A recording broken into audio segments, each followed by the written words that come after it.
On April 1st, the first reading of the Protection from Online Falsehoods and Manipulation Bill was presented in Parliament. POFMA is an act to prevent the electronic communication in Singapore of false statements of fact, to suppress support for and counteract the effects of such communications, to safeguard against the use of online accounts for such communication and for information manipulation, to enable measures to be taken to enhance transparency of online advertisements and for related matters. This bill has raised some concern that it will, when passed into law, lead to the erosion of the right to express opinion or criticism. This afternoon, Money FM 89.3 has been given the opportunity to speak with Minister K Shanmugam, Minister for Law and Home Affairs, to seek clarification and understanding of POFMA. Good afternoon, Minister. Thank you. Good afternoon. Now, in Singapore, we have laws and processes to deal with defamation, with libel, and other untruths. Why do we need the addition of POFMA on top of all of these? Defamation, libel gives rights to individuals. You say something about somebody else, that person, if his or her reputation is being affected, can take action against you. If what you've said is true, you win. POFMA deals with a very different situation. There is a phenomena that has been developing around the world. Lies have been industrialized and used on a massive scale to attack societies and countries. So anytime an incident happens, immediately you will see a huge amount of lies. It was done by so-and-so. 3 Muslims did this, or 2 Christians did this, or this race did that to the other race. Lies put in to foment trouble, to have bloodshed, to have races attacking each other. It's happened in countries all around the world, both the developed and the developing countries. Right. So how do you deal with such lies? In Singapore, it has been relatively benign. One example is when somebody put out a photograph and said Punggol roof collapsed of a HDB block. If you are a parent with young children and you're living in somewhere nearby, what would you think? SCDF and police force had to rush to the scene. Sure. In Sri Lanka, it's falsehoods about Muslims attempting to sterilize Sinhalese and prevent them from having babies and trying to outproduce them. It's complete falsehoods. It's taken place in Indonesia. It's taken place in Malaysia. It takes place here. So you get a lot of this now. And it's also weaponized by countries against other countries. Right. So this legislation seeks to give the power to stop those specific types of factual falsehoods. It's not just race, religion, politics. People do it for money. You go and short a stock and you spread a falsehood about the stock. If it has major implications for the market or lots of investors, you need to correct that falsehood straight away. It's actually happened. There was a Bitcoin with billions of dollars market value.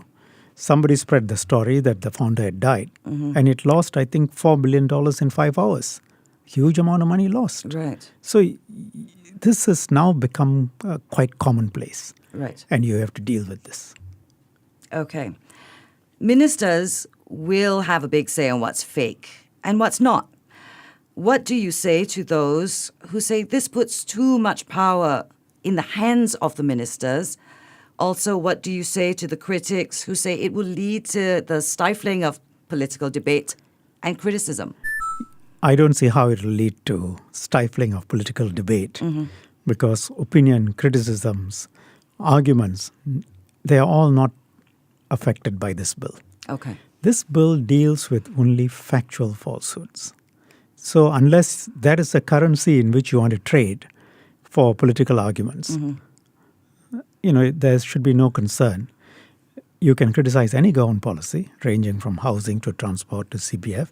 Your views are your views, Right. Life will carry on the day after, Parliament debates this bill and if it becomes law.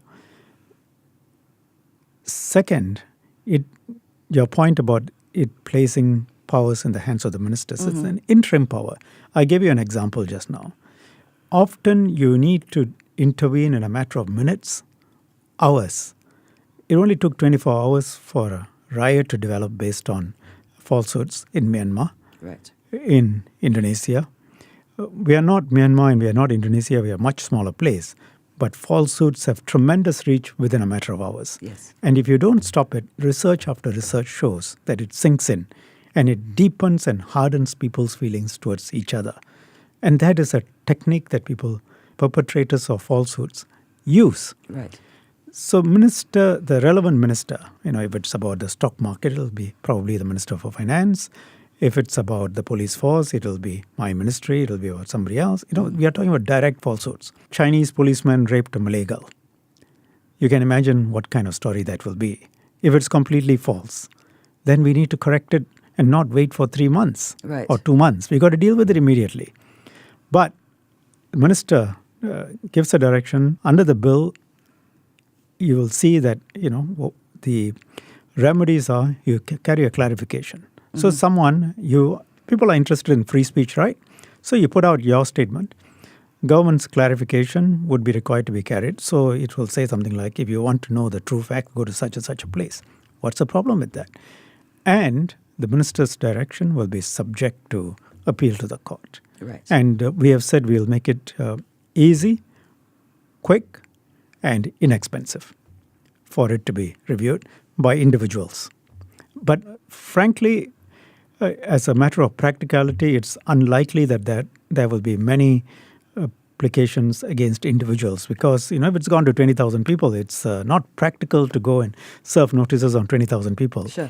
The bill is therefore crafted to actually direct internet platforms to push out the true facts to all those people who received the original falsehoods.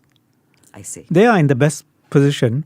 So you have received something on your platform, Facebook or whatever.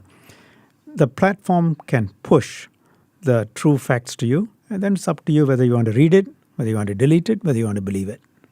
I see. Yeah. Okay. Now, other countries have introduced laws similar to POFMA. Some are harsher, some are more sweeping without much consultation. Now, I think it is actually significant that you and your ministry have been engaging various people in dialogues over POFMA before the first reading in Parliament. Can you tell us why you felt that this was important to do? The impact of falsehoods has been very severe across countries, and we felt that we needed a public discussion about it, which is why we had these select committee hearings spreading over several days. Lots of representations, lots of people who came to give evidence, experts from all around the world. And we produced a report that was unanimous by all the members of the select committee. And that is a process by which we put out the issues for discussion, have the experts talk, have everybody else also put out their views. And based on that, we have drafted the legislation in accordance with the select committee's recommendations. And that's a healthier process for democracy. I appreciate that very much. We will be back with Minister K Shanmugam and more on POFMA on Money FM 89.3. Money FM 89.3.